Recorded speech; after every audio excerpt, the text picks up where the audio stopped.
Circular road पे सबसे पहले ये स्थान हमें मिल जाता है जब भी कोई कार्यक्रम करते हैं। तो इसलिए MP गोयल साहब के लिए आप हार्दिक बधाई और एक बार उनका स्वागत में ताली बजाएं। हमारे सत्यप्रकाश गौतम जी, दिलीप शास्त्री जी, मुकेश भट्टेवाला अपनी गोली झाड़ के चले गए, लेकिन नाम लिखा इसलिए मेरा लेट हो गया। दीपा भारद्वाज जी, लक्ष्मी नारायण शर्मा जी, रामानंद सरपंच साहब, कृष्ण मोहन जी, सुभाष गोयल जी, नीरू भारद्वाज, मेरे साथी भाई अजय काटीवाल, नितिन गोयल, सरोज भारद्वाज और भाई हमारे साहब और सभी सम्मानित साथियों, आज कोई लंबा चौड़ा भाषण का विषय नहीं है। आज चिंता का विषय, चिंता इस बात की है कि अंग्रेजी महीना तो 2024 चल रहा है, लेकिन हमारा विक्रमी संवत 2082 चल रहा है। यानी कि पुराने कौन हुए? पुराने कौन हुए? हम हुए। और अगर आज 1 जनवरी होता तो ना लोग रात को सोते ना दिन को सोते और बधाइयों का अंबार लग जाता है। तो चिंता का विषय इसलिए है, हम अपने आप को भूल गए, हम अपनी चीजों का चौकीदारा नहीं कर पाए, हम अपनी चीजों की रखवाली नहीं कर पाए, हम अपनी चीजों के प्रति जागरूक नहीं कर पाए लोगों को। इसलिए आज विक्रमी संवत छोटे से उसमें माहौल में बन रहा है। ये चिंता का विषय है और हम सबको इसके बारे में सोचना चाहिए। और हम ऐसे नहीं मना रहे, इसके पीछे बहुत सारे हेतु हैं, बहुत सारे उदाहरण हैं, बहुत सारी मर्यादाएं हैं, बहुत सारा आधार है, इसलिए ये मनाते हैं। लेकिन हमने छोड़ दिया तब मनाना। तो आज से ये पढ़ते रात को जाएंगे जब घर, तो शाम को 5-5 किलो लड्डू 11 पड़ोसियों को देंगे। कौन कौन देगा? कौन कौन देगा इनमें से? भाई 100 लोग हैं, 100 का मतलब 11 का मतलब कितने लोगों तक पहुंचेगा? 1100 परिवारों तक ये पहुंचेगा। अगर कौन जगाएगा? हम जगाएंगे, जगाएंगे नहीं जगाएंगे।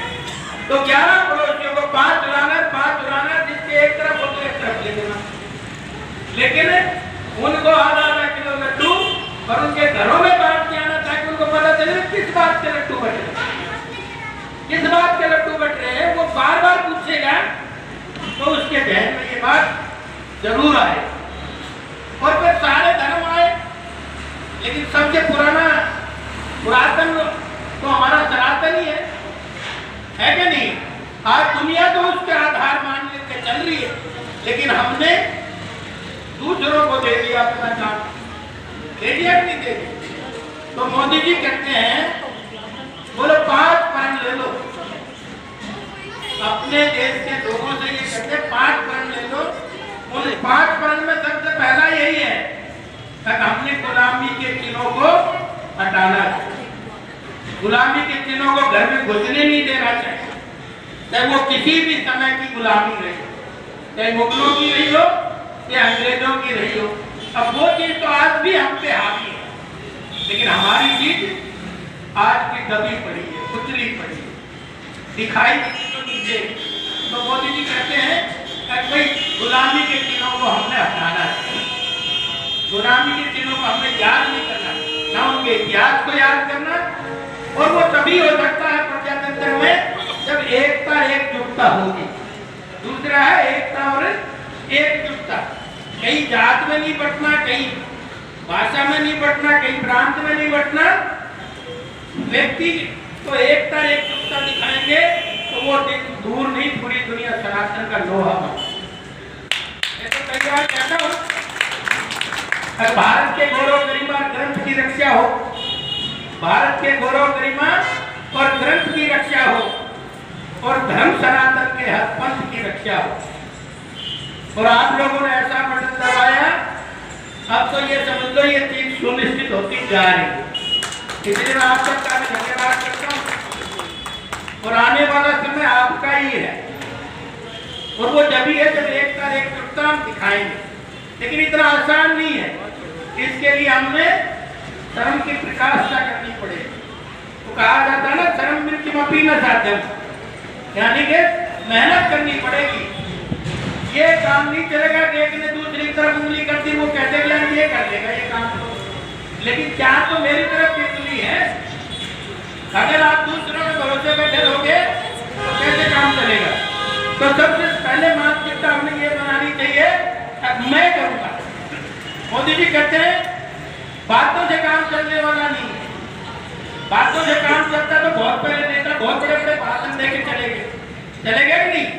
बोलो आपने जो चीज करनी है उसमें खुद इन्वॉल्व होना पड़ेगा। इसलिए भाई मैं शनिवार को झाड़ू के खुद चलता हूँ। कुछ भी कोई कहता रहे मैं उसमें खुद इन्वॉल्व होता हूँ। अब पहले मैं तो कर लूँ अपना, मेरे को देख के हो सकता है 4 और बदले 10 और बदले, लेकिन खुशी की बात यह है कि इस बार हमने 22वां सफाई अभियान चलाया, क्योंकि जो भूत दबे पड़े वो निकालने हैं कि नहीं निकालने?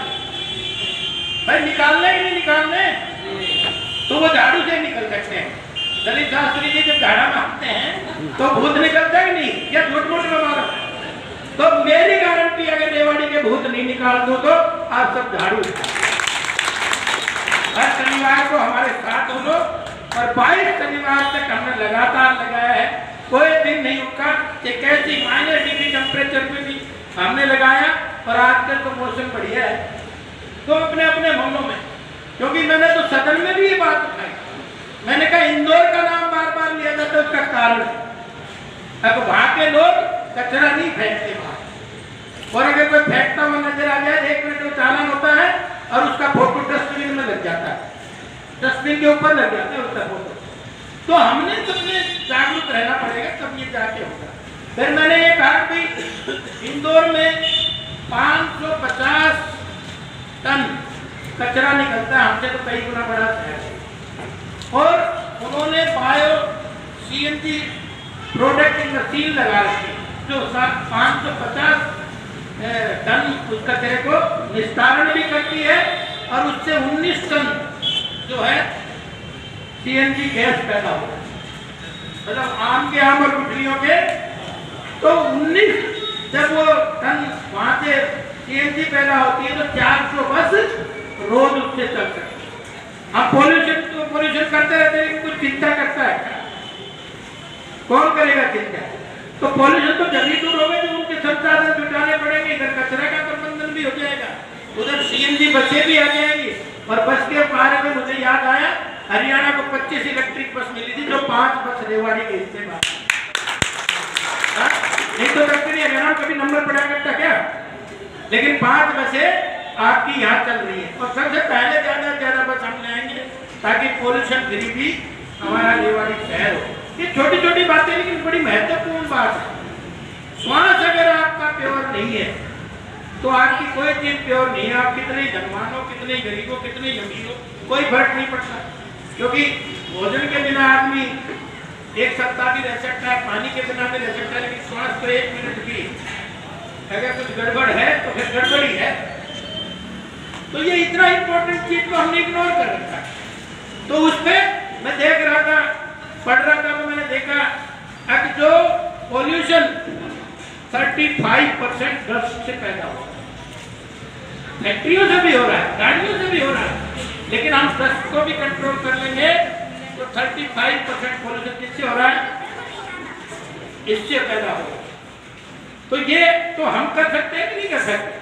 तो फिर मैंने दूसरा सुझाव दिया कि हमारे भी ऐसा ही एक बायो सीएनजी प्लांट लगा दो, ताकि उसका फायदा हम सीएनजी गैस भी पैदा करेंगे और आने वाले समय में बसों को भी हम उसके बेस पर चलाएंगे। फिर मैंने दूसरा कहा, मोदी जी की मन की बात में एक स्टार्टअप में स्पेस में 2 कंपनियां जो है वो काम कर रही हैं। उन 2 कंपनियों में वो फोटो भी खींचता है और आपका ऊपर से सारी चीजों पर नजर भी रहती है। तो वो क्या है आपका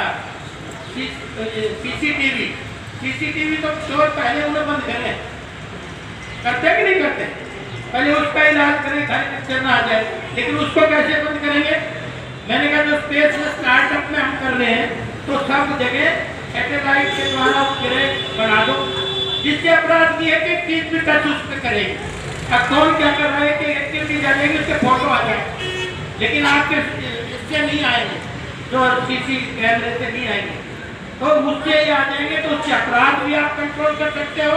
और भाई मेरा बच्चा है, कोई कचरा फेंके वो भी उसकी फोटो आ जाए, तो कचरा से भी बचेंगे और अपराध से भी बचेंगे। मैंने कहा ऐसी व्यवस्था कर तो कोई मुश्किल नहीं है, क्योंकि वो 150 करोड़ रुपए का प्लांट लगा है, वो 550 कचरे का है। लेकिन हमारे यहाँ तो मैं एक दिन नाप रहा था, तो हमारे यहाँ ज्यादा कचरा नहीं है, लेकिन मानेसर का भी यहाँ आने लग गया, बावल का भी आने लग गया, बावल का भी आने लग गया, रेवाड़ी का भी आने लग गया। हम रोज साफ तो करते हैं, लेकिन आने वाले समय में इसको किस तरह से हम कंट्रोल करें, वो विजन भी हम लेके चले। खाली झाड़ू से ही नहीं, वो विजन भी हमारा साथ साथ चल रहा है। तो हम उस पर भी अपना होमवर्क भी कर रहे हैं, और जहाँ जरूरत होती है वहाँ सरकार के सामने हम बोलते हैं। और दूसरी बड़ी बात यह है, भाई आप ये देख रहे होंगे कि ठीक कहा लक्ष्मी नारायण जी ने, मेरा तो नारा भी था, लोगों ने कहा भी था कि ये हमारी जो नमो मेट्रो कॉरिडोर है वो एक्सटेंशन होना चाहिए, वो नीमराना तक जाना चाहिए। और खुशी की बात है, इस बजट में उसका 5500 करोड़ रुपए पास हुआ। ये तो छोटी बात नहीं है, आने वाले समय की ये लाइफ लाइन रेवाड़ी की बनने वाली है, और इंडस्ट्री को भी उसका लाभ मिलेगा और हम सब लोगों को भी उसका लाभ मिलेगा। दूसरा आप देख रहे होंगे कि हमारे हॉस्टल नहीं था महिलाओं का, 89 में जिला बना था, लेकिन आज तक महिलाओं का कोई छोट ठिकाना रखने के लिए प्राइवेट उसमें रहती थी, लेकिन आज नहीं था। लेकिन उसमें भी हमने महिलाओं का हॉस्टल बने, उसका भी इस बजट में प्रोविजन करा। और तीसरा हमारा सैन्य इतिहास है, सैनिकों की भूमि है, तो हमने कहा दुनिया देखे उसका, तो एक बड़ा संग्रहालय भी रेवाड़ी में बने सैनिकों के आने वाली पीढ़ियों के लिए, ताकि वो देख सके ताकि हमारे बुजुर्ग ये थे, ताकि उससे वो प्रेरणा ले। तो संग्रहालय का भी बजट हमने इस करना है। और साथ साथ हमने बागवानी की भी चिंता करी है, बागवानी का भी ध्यान लगे। जापान ने 2,263 करोड़ रुपए हमें अनुदान दिया है, तो उसमें रेवाड़ी का हिस्सा भी हमने बागवानी लगाने के लिए, हॉर्टिकल्चर के लिए हमने मांगा है, और उस बजट में उसका प्रोविजन किया। और ठीक इसी के साथ आप देखेंगे आयुष अर्बन पार्क भी हमने नया बनाने का उसका भी करा है। और भाई जो मॉडर्न एम्बुलेंस है, जो एडवांस टेक्नोलॉजी की एम्बुलेंस है, ताकि मरीज को एक जगह से दूसरे हॉस्पिटल जाने के लिए हमें वो सब सुविधाएं उस एम्बुलेंस में मिले, ताकि किसी की जान उसमें बच जाए, उसका भी प्रबंध हमने इस बजट सेशन में रेवाड़ी के लिए करा। तो ऐसी अनेक परियोजनाएं हैं जिनमें हमने इस बार इस बजट में उसको शामिल करा के वो पास कराने का काम किया है। बाकी इन चीजों में समय तो लगेगा। और भाई सारा हॉस्पिटल अंदर बीमार रहता है, मैं तो इसको भी बाहर ले जाने के लिए अपील करी थी, और वो भी सरकार ने मानी है। हम जल्दी इस हॉस्पिटल को 200 बेड का नाम बैंड क्या कहने से थोड़ी बैंड हो जाएगा, ना उसमें मोर्चरी है, ना उसमें प्रयोगशाला है, ना उसमें प्रशासनिक कार्यालय है, चाहे वो CMO का हो किसी का, तो उसमें वो सुविधाएं नहीं है, और उस पर चढ़ते चढ़ते उठते हो जाओगे। तो मैंने कहा भाई इसके लिए भी हमने 2 जगह की जगह चिन्हित की है, वो जगह हमने फिजिकल कर ली है, और वो जल्दी ही हम उसमें भी उस प्रोजेक्ट में भी काम करने। और ठीक इसी तरह से आप देखेंगे नगर परिषद की बिल्डिंग भी जर्जर हालत में, और उसमें तो ऐसे बैक्टीरिया पैदा हो रहे हैं, अगर मैं चाह के कितनी एल्ड्रिन डालूं बैक्टीरिया मरते ही। तो मैं सोचता हूँ इस जगह को भी मैं बाहर ले जाऊँ क्या। तो मैंने भी हुड्डा में आपको 2 एकड़ जमीन 1.92 एकड़ जमीन हमने जो जाट धर्मशाला है इसमें हमने हुड्डा से ले ली है, उसका 13.5 करोड़ रुपए हमने जमा कराने, ताकि ये स्थिति वहाँ चली जाए ठीक ठीक। तो आगे नगर निगम भी बनेगा, कोई हम यहीं तक सीमित रहने वाले थोड़ी। लेकिन इसमें तो भाई बुरा हाल है, मुझे कहते हैं कोई ऐसी दोस्ती नहीं है, ना ही मैं कोई उसमें बोले तेरे भाई शनि की दिशा है, बोले प्रसाद बांटते क्या उनका, बोले क्या उनना है, धीरे धीरे 11 रुपये पे आ गया। बोले 11 महीना है, तो बोले तेरे शनि के पूछ पाड़े। तो भाई मेरा तो कोई पूछ पाड़ना सके क्या भगवान के सिवा, इसलिए मैं लड़ता हूँ चीजों के लिए, प्यार से भी करता हूँ, ऐसा नहीं है प्यार से नहीं करता, और तरीके से भी अपनी बात कहनी होती है, वह कहनी पड़ती है।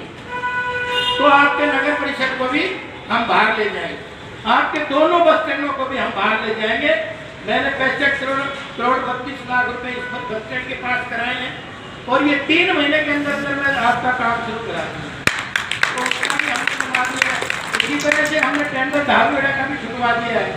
उसी तरह से धारवेड़ा का सब्डिविजन की मांग करी थी, लेकिन मेरी तहसील की मांगी नहीं। मैं चलो बात तहसील बना दो, फिर आगे बना देंगे। तो ठीक इसी तरह से हर चीज के ऊपर हमारा फोकस है। एक पानी की समस्या जरूर शहर में, इससे पहले किसी ने चिंता नहीं करी, नहर 1 महीने बाद आती है, तो इतना स्टोरेज करने के लिए हमारे पास जगह नहीं। लेकिन हम टुकड़ों में अभी जमीन देख रहे हैं। एक जगह भगवानपुर में हमने 10 एकड़ जमीन देखी है, अब उसका हमने प्रोजेक्ट भिजवाया है सरकार के पास, क्योंकि 1 महीना अगर नहर नहीं आएगी तो पानी नहीं मिलेगा। 3 दिन बाद पानी मिल रहा है। अगर ये व्यवस्था पहले से की जाती, इसका आधार दिया जाता, तो मैं समझता हूँ पानी की कमी शहर में नहीं रहती। तो मेरा तो इन 5-6 चीजों पे फोकस है, और निरंतर हैमरिंग कर रहा हूँ। और एक बड़ी बात और है, अभी हमारा जो राव तुकाराम स्टेडियम है, मैंने सिंथेटिक ट्रैक के लिए 9 करोड़ 70 लाख रुपए उसको अलॉट भी करा दिया, और उसमें 1 सप्ताह 20 दिन में काम शुरू हो जाए। तो ऐसे अनेक योजनाएं हैं जो हमने 12 करोड़ उसका 85 लाख रुपए उसका भी हमने सैंक्शन कराया। और भाई खुशी की बात ये है, सरकार मेरे आते 53 करोड़ के शहर में काम कर रहे। कितने चल रहे?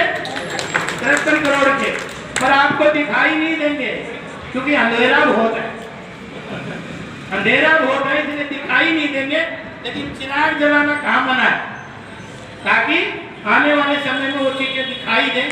तो उन चीजों पर भी हमारा फोकस है निरंतर। और इधर आपने देखा होगा, हमने शुरू करा के सर्कुलर रोड को साथ तुड़वाया भी, साथ बनाया भी, और 20 दिन में गाड़ी दौड़ा दी उसके ऊपर। दौड़ा दी नहीं दौड़ा दी? मैंने दिवाली पे कहा था रेवाड़ी जगमग होनी चाहिए, तो जगमग हमने रेवाड़ी करी कि नहीं करी दिवाली पे? फिर मेरे को खतरा वाला गड्ढे दिख रहे हैं इसमें, तो मैं लाइट कम करो भाई, गड्ढे तो 3 गणेश के हाथ में। फिर हम अब उन गड्ढे भरने में लगे हुए, अगर जल्दी से ये काम भी सारा सर्कुलर रोड धीरे धीरे हम सारे को नया अंदर के सारे रोडों को हम नया बनाएंगे। तो उन सब चीज़ों का हमारा फोकस चल रहा है, बशर्ते बस जनता का सहयोग और मिलता रहे। और भाई एक मेरा ये है ही, अगर रेवाड़ी को हम साफ सुंदर बनाएंगे, ताकि आने वाले समय में भाई पोतों के रिश्ते होने लग जाए। गोयल साहब के तो पैसे होते हैं, इसलिए इनके धो जाएंगे बाहर ले, तो साफ सुथरा शहर देख के कोई धोखे मार जाता है। तो मैं तो इसलिए उसमें लगा हुआ हूँ कि वो साफ सुथरा शहर हमारा बने निरंतर। उसके लिए तो आज तो ज़्यादा समय भी नहीं है आपका, और मैं कई जगह जाना भी था। ये तो गौतम साहब का और लक्ष्मीनारायण जी का, हमारे MP साहब का ये था कि मैं बीच में आऊँ। और भाई चौथी बार आया हूँ, 5 महीने गुजरे हुए, 1 महीने का ड्यू है, 1 महीने का ड्यू है। तो आने वाले समय में आप सारे लोग लगेंगे, जब रेवाड़ी सबकी रेवाड़ी है। मैं तो कई बार मेरे सुबह भी कहते हैं कि झाड़ू खाने से क्या हो जाएगा? मैंने कहा झाड़ू खाने से 50 साल के भूत भाग जाएंगे, और तो क्या हो जाएगा? फिर बोला ये गाना लाग गया है झाड़ू के चलते, तो भाई कोई बुराई है?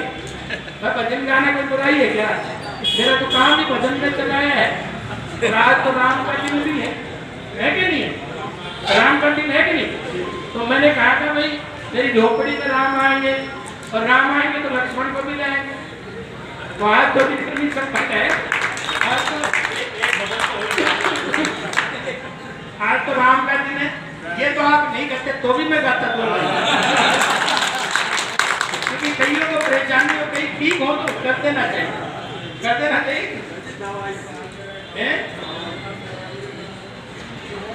चौखट पे चल के आज चारों धाम आए, मेरी चौखट पे चल के आज चारों धाम आए हैं। बजाओ ढोल स्वागत में मेरे घर राम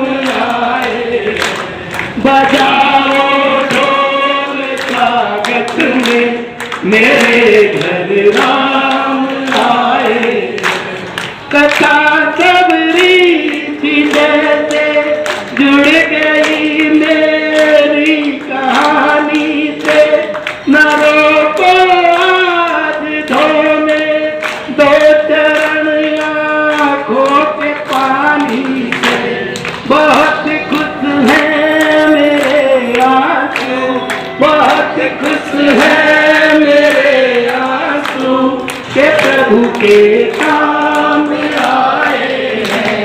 बजाओ ढोल स्वागत में मेरे घर राम आए हैं। तुमको पाके क्या पाया है सृष्टि के कण कण से पूछो। तुमको पाके क्या पाया है सृष्टि के कण कण से पूछो। तुमको खोने का दुख क्या है कौशल्या के मन से पूछो। द्वार मेरे ये अभागे सभा, द्वार मेरे ये अभागे आज इनके भाग जागे। एक लंबी जुदाई हुई रघुबर तुम्हारी अब आई है सवारी। संडे से आज खुशियों के, संडे से आज खुशियों के हमारे द्वार आए। बजाओ स्वागत में मेरे घर राम आए। बजाओ ढोल स्वागत में मेरे घर राम आए। बहुत बहुत धन्यवाद आप सब आयोजकों का भी। एक बार विशेष सबको बधाई अपने और इस बार का जो विक्रमी संवत हम जब 83वां मना रहे हैं तो सबके घरों में खुशहाली आए, सबके घरों में शांति आए। परमात्मा हमें और ऊर्जावान बनाए और हमें शक्ति दे। इन्हीं शब्दों के साथ आप सबका धन्यवाद।